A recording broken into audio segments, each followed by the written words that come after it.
আমি পানির বোতলের ভেতরে একটি ছোট ক্যামেরা লাগিয়েছিলাম। তারপর ছোট স্কার্ট পরা মেয়েদের পাশ দিয়ে হাতে বোতল ধরে হেঁটে বেড়াতাম। বোতল যেখানে যেত আমি সব কিছু রেকর্ড করে নিতাম, যাতে আমার ফলোয়াররা আরও ভালো ভিউ পায়। আমি আমার টুপির ভেতরেও একটি পিন হোল ক্যামেরা লুকিয়ে রেখেছিলাম, কিন্তু সেই সময় আমার কোনো ধারণাই ছিল না আমি ইতিমধ্যেই মৃত্যুর পাতা ফাঁদে আটকা পড়েছি। পরে আমি একটি মেইড থিমের রেস্টুরেন্টে গেলাম।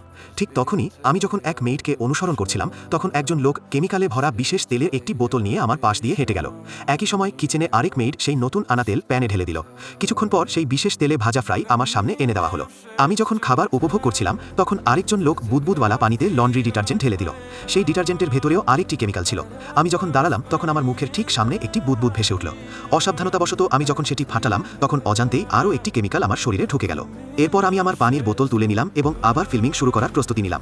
যখন আমি ওয়াটার স্প্ল্যাশ গেম এরিয়া দিয়ে যাচ্ছিলাম, তখন হঠাৎ এক মেয়ে আমার মাথায় পানি ভরা একটি বেলুন ছুঁড়ে মারল। পানি আমার মুখে পড়তেই আমি যে যতগুলো কেমিক্যাল ব্যবহার করেছিলাম, সবগুলো একসঙ্গে বিক্রিয়া করতে শুরু করলো। আমি সঙ্গে সঙ্গে দুর্বলতা অনুভব করলাম এবং শ্বাস নিতে কষ্ট হতে লাগলো। তারপর আমি মাটিতে লুটিয়ে পড়লাম। কাকতালীয়ভাবে ঠিক সেই সময়েই একটি ইভেন্টে এক মহিলা সেলিব্রিটির গাড়ি এসে পৌঁছালো। সবার দৃষ্টি সেই সেলিব্রিটির দিকে চলে গেল। কেউ আমাকে পড়ে যেতে দেখেনি। শেষ পর্যন্ত আমি সিঁড়ির ওপর নীরবে মারা গেলাম। আর যা কিছু ঘটেছিল সবই আসলে অ্যানির পরিকল্পনার অংশ ছিল। কিন্তু অ্যানি যখন ঝাড়ু দেওয়া শেষ করে চলে যেতে যাচ্ছিল, তখন হঠাৎ সে আমার পাশে দাঁড়িয়ে থাকা একটি মেয়েকে দেখতে পেল। মেয়েটি হাতে ছুরি ধরে তাকে আমার ছবি দিতে হুমকি দিল এবং গোপনে বানানো তার ভিডিওগুলো ডিলিট করতে বলল। যখন সে বুঝতে পারল যে আমি কোনো প্রতিক্রিয়ায় দিচ্ছি না, তখন সে নিজেকে ভীষণ অপমানিত মনে করল। রাগের মাথায় সে সরাসরি আমাকে ছুরিকাঘাত করল। একাধিকবার ছুরি মারার পর অবশেষে তার বুঝতে পারল সে একজন মানুষকে মেরে ফেলেছে।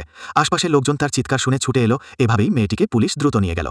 ভিড়ের মধ্যে অ্যানি অসহায়ভাবে দাঁড়িয়ে রইল, কারণ ওই মেয়ের উপস্থিতিতে তার পরিকল্পনা ভেস্তে গিয়েছিল। বাড়ি ফিরে অ্যানি কিছুক্ষণ বিছানায় শুয়ে চিন্তা করতে লাগল। সে চায়নি যে কোনো নির্দোষ মেয়ে বলির পাঠা হোক।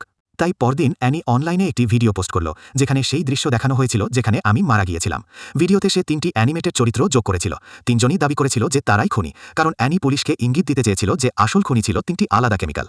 ভিডিওর সূত্র ধরে পুলিশ আরও গভীর তদন্ত করে এবং মেয়েটির নাম পরিষ্কার করার জন্য মৃতদেহ পরীক্ষা করে। তখন তারা বুঝতে পারে যেসব জায়গায় মেয়েটি আমাকে ছুরি মেরেছিল, সেগুলোর কোনোটি গুরুত্বপূর্ণ স্থানে লাগেনি। আর ভিডিও থেকে স্পষ্ট ছিল, যখন মেয়েটির লোকটিকে ছুরি মারছিল, তখন আমি একেবারেই কোনো প্রতিরোধ করিনি। তাই পুলিশ এই সিদ্ধান্তে পৌঁছায় যে ছুরিকাঘাতের আগেই আমি মারা গিয়েছিলাম। আর